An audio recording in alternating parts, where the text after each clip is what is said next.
He's off and gunning as he runs a car around the track. He's jamming down the pedal like he's never coming back. Adventure's waiting just ahead.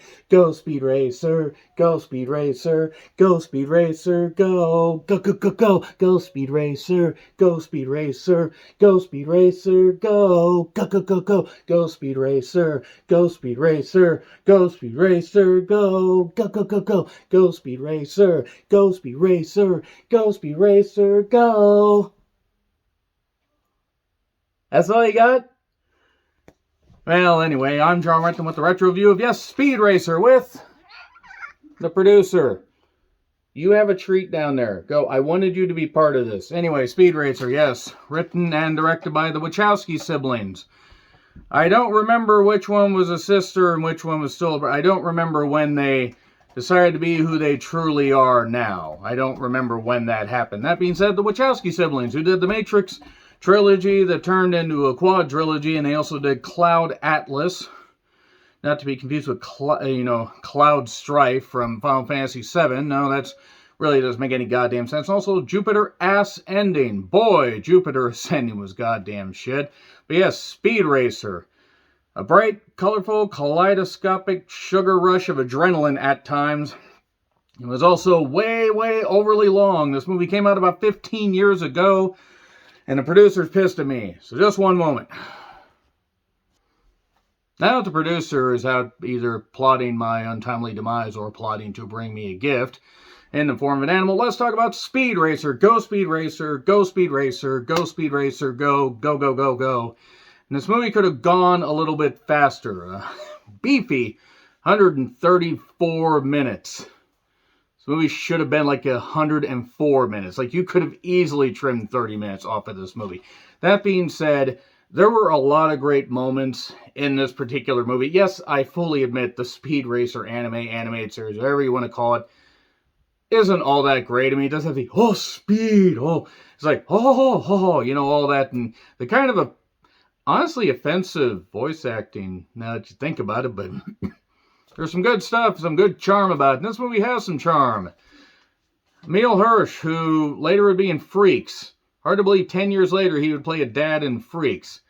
Matthew Fox, who played Racer X, not Speed's brother. If anybody goddamn gets that reference, I will love you guys. Christina Ricci as Trixie. God, Christina Ricci, I've adored her for so many goddamn years. She's been great. Susan Sarandon. Susan Sarandon was 61 years old when this movie came out. I would have. Still would have. Don't really care. I feel no shame with that. John Goodman was also in this. And yes, they do have some other super annoying characters. Sprittle and also Chim Chim the Chimp. Chim Chimney, Chim Chimney, Chimp Chimp Chiroo. And I really don't like monkeys, nor do you. Maybe you do. I don't know. I don't like chimps. I don't really like primates in movies. I mean, except if it's King Kong. But that's a CGI version. That being said, if you're not really familiar with Speed Racer, go Speed Racer, go Speed Racer, go Speed Racer, go. Oh ho ho. That's really about it. I mean, it's just him and his Mach 5 racing around trying to be the best racer like no one ever was. To race against the best is his real test. To win is his cause. Racermon? Ooh, boy, that's getting dangerously close to being kind of offensive. But yes, the Wachowskis decided to take the anime that had a cult following and put $120 million into it. And didn't exactly result in great box office returns. Just under 94 million worldwide. Don't know if you guys are math majors, that wasn't necessarily a great return. The movie got a bit of a bad rap, though I will admit that there are very, very, very boring parts to this. It is mostly made for kids. And even then, I'm not sure that many kids would have been really clamoring to see a Speed Racer live-action movie this long. But the racing scenes are pretty goddamn great. I mean, it's like a mixture of Mario Kart F-Zero X and just really anything. Falcon Punch! Just like a lot of really colorful goofiness. And there are some fun moments to this. There are actually some very fun moments. The racing scenes and when John Goodman beat up some ninjas. That was actually kind of funny.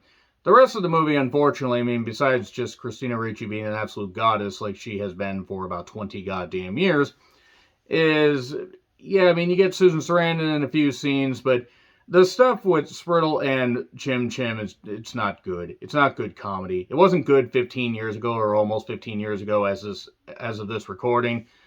I mean, because this thing came out in like early May of 2008. It's hard to believe 15 years. And one thing also about the special effects. Some of them look cool. A lot of them, holy hell, they were very much a product of their time. It was supposed to look like a live action adaptation of an anime with bright, almost too many colors. I mean, seriously, there were more colors in this than there were rainbows in the sky, Daddy.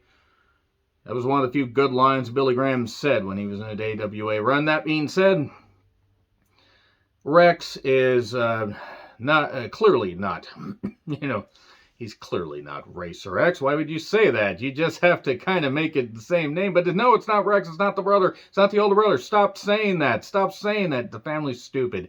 Even though things get revealed later that prove that, oh my God, it's not the same guy. It totally is. Totally fucking is. This family's really stupid, despite the fact they're apparently great at making cars. But yes, the Racer family. They want to be the masters of... Nope, not going to say that right there. But tomorrow belongs to them. So, basically, we get some flashbacks of Speed as a kid. Rex is his older brother. He says, this is no piece of dead metal. A car is a living, breathing thing, and she's alive. It's alive! So, yeah, it's basically just about racing and loving family and all that. And I'm not going to go through too many of the goddamn scenes here 25 minutes later. I'm not going to go through too many of the scenes, but I will say that one thing that I did enjoy about this movie was the family aspect. The family aspect, for the most part, worked. There is a villain played by Roger Allman, I hope I got that right, who plays Royalton, and he's so goddamn evil. I mean, he just drips and oozes evil. If you ooze evil, consider consulting your doctor or a police chief. But he offers them all these, bits and everything and all this great stuff. Like, if you just race for me, it'll be great.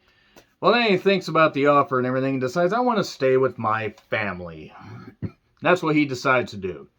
Because he doesn't want to end up like his brother. His brother ended up dying during a race, a rally race, the Casa Cristo. Again, Rex is clearly dead. Oh, this Racer X? No, that's not him. How could that be?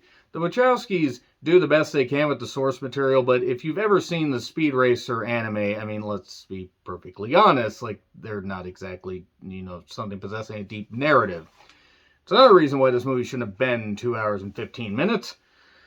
But basically, he has to weigh his options. Go for riches to help out his family, or stick with his family and possibly face bankruptcy. Because Royalton says, oh, you think you can do that? Oh no, I'll ruin you financially, emotionally, physically, and all that. And you won't be able to go, Speed Racer, go. But yeah, all this racing, it's all corrupt, he says. It's all been fixed. It's all been fixed. And there was this one racer that won, but he claims, he knew he was going to win. This race, this guy in the 1943 Grand Prix was Richard Roundtree. No, really, Richard fucking Roundtree is in this movie. Christ knows why. I don't understand, but it is what it is. The Hot Wheels style cars and special effects and tracks were a little bit weird. In fact, that's really what it reminded me of. It reminded me of, like, very, very... It's like if F-Zero X and Hot Wheels got Human Centipede together. But then, suddenly this other plot develops where there's this guy, Taio, he was a guy getting beat up by a bunch of gangsters, including one guy that had a whole bunch of piranhas that talked like every British stereotype known to man. And he basically asked for help from a guy named Inspector Director. I mean, come on, as far as names go, this is pretty ridiculous. You'll recognize the guy that plays Inspector Director. Just look up the cast. But Racer X also shows up and says, basically, Speed, we must help. Oh! Sorry, I can't help but do the Racer stuff. Oh, Speed, oh. Because Prince of Space and Invasion of the Neptune Men from MST3K pop up in my head. Especially Prince of Space. They did a lot of her Speed Racer stuff there. So anyway, basically the idea is they can't get into the Grand Prix, but they got to find a way to take down Royalton and prove all this stuff and all this espionage and racing and everything, and they must enter this rally, the Casa Cristo, where it's basically 2 continents, 3 climate changes, and it's 5,000 kilometers. It's across 2 continents. What 2 continents exactly? Are we into Russia? Are we into Africa? Do we bless the rains down in Africa? Do we take some time to remember the places we've never been, or however that Toto song goes? I don't know. Toto isn't in this, but a chimp named Chim Chim is. Very annoying chimp. I hate chimps. They don't deserve to be abused, but I hate chimps. I don't like going to the primate exhibit. They annoy me greatly. And also, the kid playing Spriddle was very, very annoying, but Christina Ricci at one point in a red outfit, fucking hell, good grief. 27-year-old me loved it. 42-year-old me, I mean, she just, look at her now. She's ageless. She looks fucking great. She's barely older than I am, for God's sakes.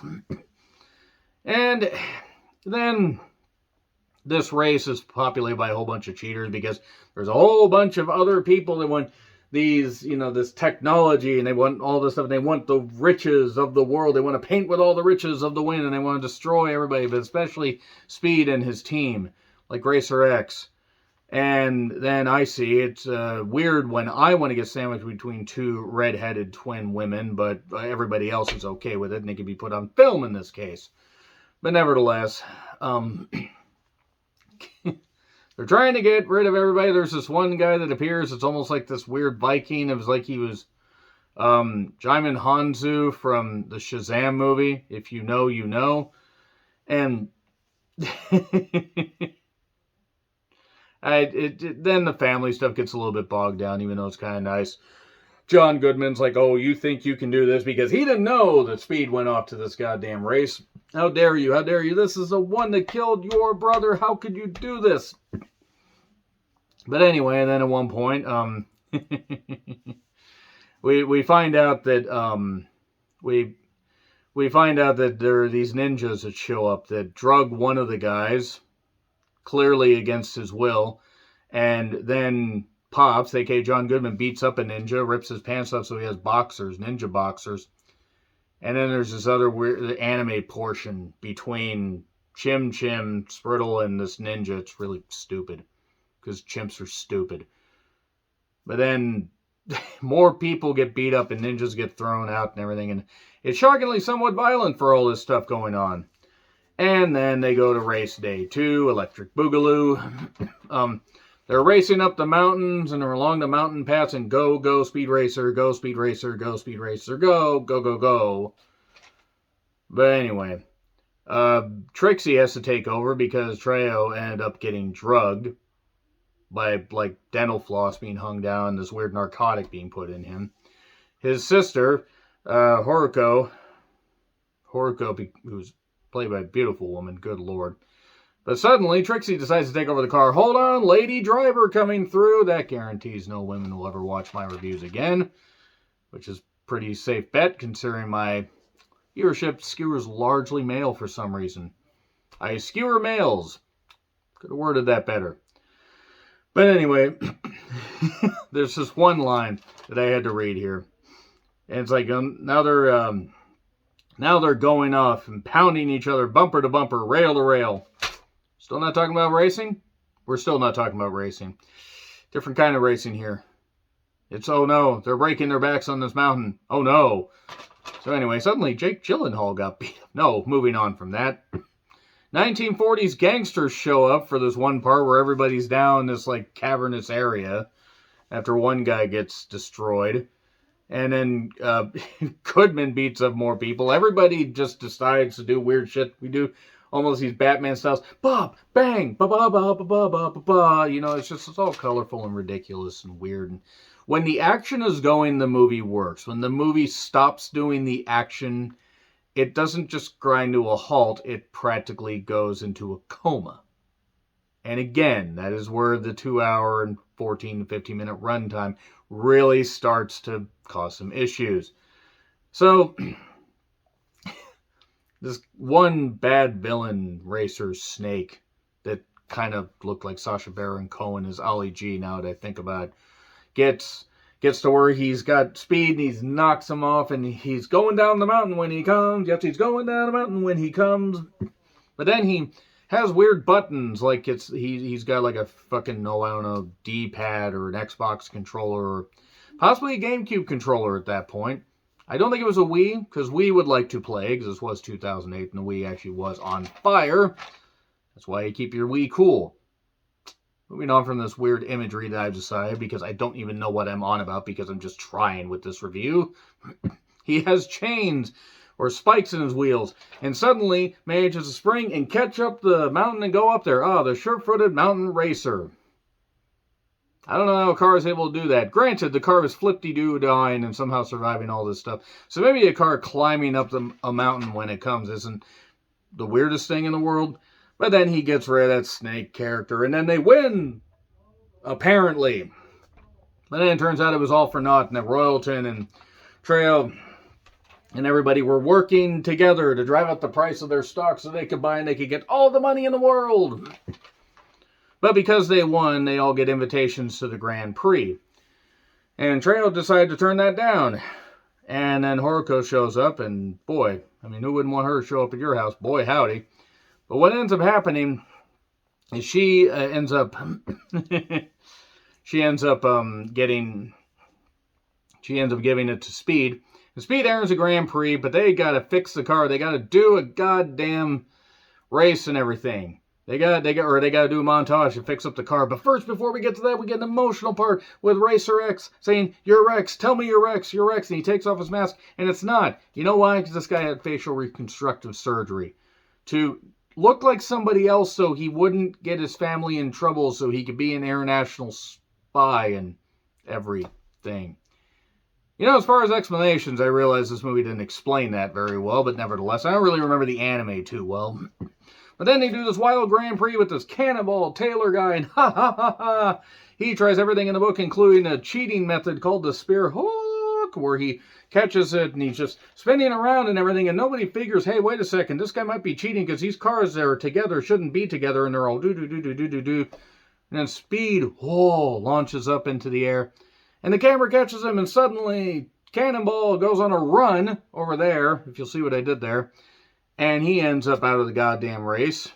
And the way the people survive somehow is they have a bubble wrap encapsulation that catches them, wraps around them, and then they're safe, apparently. As long as nobody runs you over, or as long as nobody comes around with a pin and says, ow, I needed that to live.